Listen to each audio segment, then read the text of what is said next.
Hey everybody, Malice here again with another video, and with the Warhammer Skulls Showcase 2025 in the books. I figured, since I did a predictions video, let's do a reactions video. So, let's see what we got from this, shall we? So, we'll start off with the announcements. The first of which makes me very happy. Bolt Gun getting a sequel. Now, I enjoyed the first Bolt Gun game a lot. I really did like it, and the fact it's getting a sequel, I halfway anticipated maybe, but to see it's actually confirmed coming 2026, I'm all about that. Also, the surprise release same day on the 22nd for Speed Freaks coming out with early access. Something I'd like to play, but unfortunately, because my laptop isn't up to snuff to play it, I cannot until it gets a console port, if it ever does. Owlcat Games, the fine folks behind the Rogue Trader RPG, showed off what they've been cooking up with the announcement of the Dark Heresy RPG, which looks epic. I will definitely be getting that one when it comes out. Not much more was known about it because it was literally just an announcement trailer, but it looks absolutely epic. And I think it'll be an absolute stonker. Rogue Trader is a great game, so if it follows anything like that, we're on to a winner. And in other announcements news on the mobile gaming front, not my forte, but it has its audiences. We're getting Supremacy. Basically, what you can play it. I think it's pre-registration at the moment on Android, with iOS to come. And basically, play as either Space Marines, Orcs, Chaos, or Astra Militarum, Imperial Guard in old money, fighting over the planet of Vigilus. With the announcements out the way, let's get into some of the curveballs they threw in. Namely, remasters of a couple of absolute bangers in the Warhammer video game front. The first one, which definitely has me very giddy and is coming up very soon, in fact, is the Mastercrafted edition of the first Space Marine game.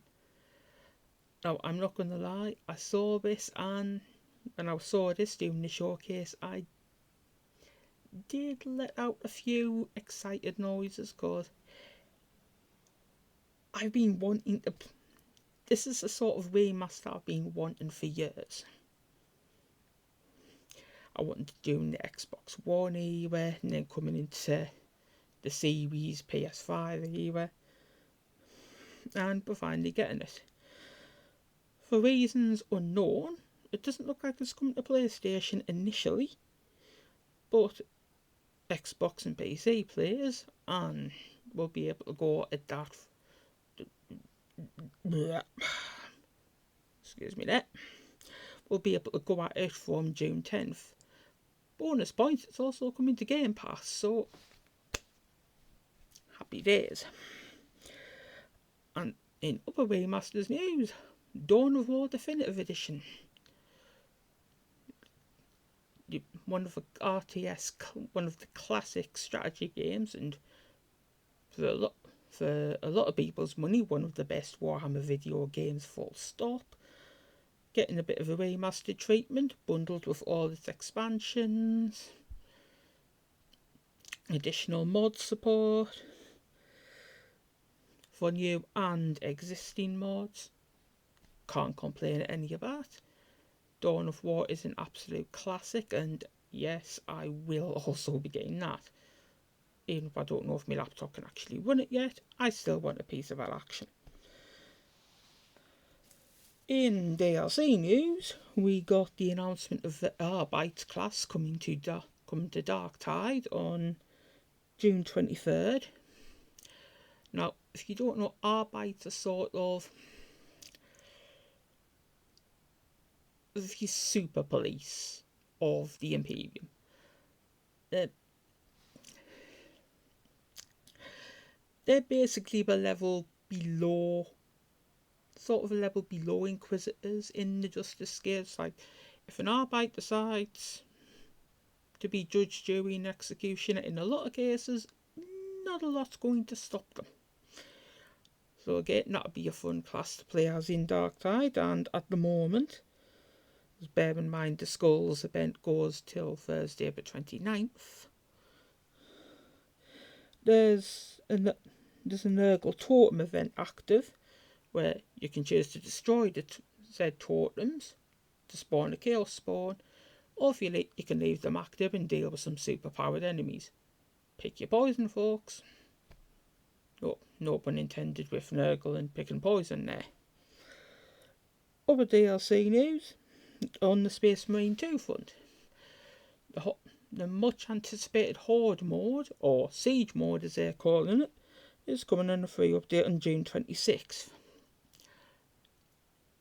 It looks a lot of fun. An old friend, everyone's favourite Dreadnought, who ordered you to bring him to the slaughter.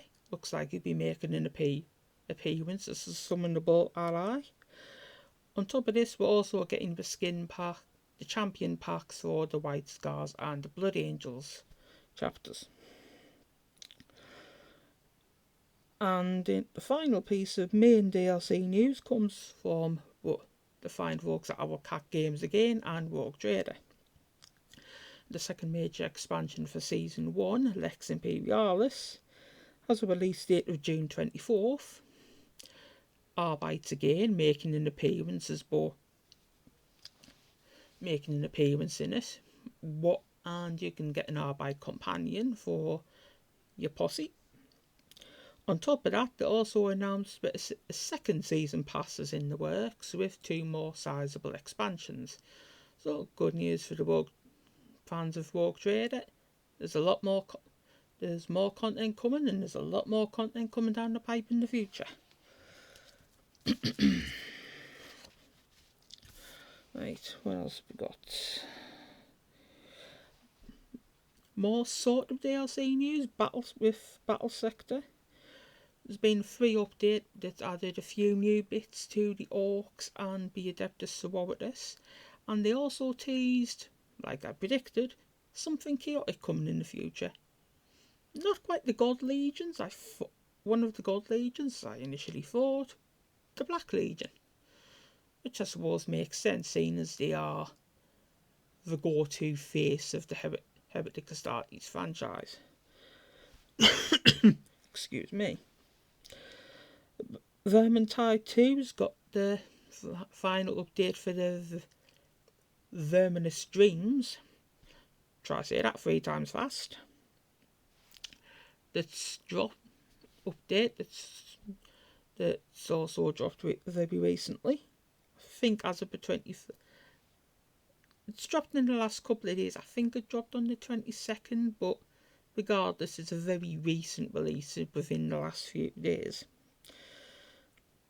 Total Warhammer is getting a Slaneshi flavoured DLC. One of the heroes of which T'Challa was shown off, and we have a name for it. Tides of Torment. Not much more has been said about it yet that I've seen, but good news for Total Warhammer 3 players. Some more content coming your way. Other news coming to on the mobile game front, Tacticus. This got my attention somewhat. Adding the Golden Boys into it. Yep, the Adeptus Custodes are coming to Tacticus, so good news for those of you watching who play that. Other mobile game news, Warpforge is adding the Emperor's Children. The Horus Heresy Legions game is adding the Shattered Legions. Combat Cards is adding the Primarch of the World Eaters, Angron. Blood Bowl 3 is getting a corner on June 10th. be starting its 9th season, and you will also be getting the corn team. And I believe there's also a free corn flavoured coach available for the duration of the Skulls event, so until the 29th. Speaking of that, we'll move swiftly on to Gladius. Now, Gladius is getting an onslaught. It's getting an onslaught pack DLC that adds in both Warwick Marines and the Viper jetbike unit for the Eldar, and it's also until the 29th free to claim on Steam. So if you want a new edition, if you want an addition to your library with a 5-finger discount, have at it. Gladius is there to be claimed. Rust is getting a Warhammer themed crossover as well, with cosmetics for character cosmetics, base cosmetics and weapon cosmetics. So if you're a Warhammer fan and you play Rust, you'll be able to add a bit of 40k flavouring into your Rust games in the very near future, which is always nice. And then we come to what was announced, one of the surprises that was announced last year, Mechanicus 2. Now, we saw a bit of a new, it was a trailer with some new footage, new gameplay looking footage it looked like, and it threw a curveball at us. Yep. We don't know what side we're on, whether they'll be with you, against you, or a bit of both. But Mechanicus is yielding the Warhammer video game debut of the Leagues of Votann. So, be interesting to see what side they're going to be on. Like I say, will they be working with you? Will they be working against you? Will they be doing a bit of both? We'll just have to see when the game gets dropped. And that pretty much sums everything up. Now, what did I think of the showcase overall? There was some good stuff in it. I mean, the Space Marine Remaster very much got my attention. The stuff for Dark Tide and Space Marine 2 also got a thumbs up from me. Did feel like at times there was a bit too much of a focus on the mobile game front, but I suppose that might be a bit of personal bias creeping in because I don't play the mobile games, so I wasn't really the intended audience for those. But people do play them, and so they'll want, like everybody else who plays video games, be it Warhammer or otherwise, you always want to see new updates and new content for the games you play. So, yeah, it might be personal bias, but I did feel at times there was a bit too much focus on the mobile gaming side. But, like I said, that's just a personal foible. But what do you guys think? As always, let me know in the comments, and until the next video, I shall catch you guys later. Bye!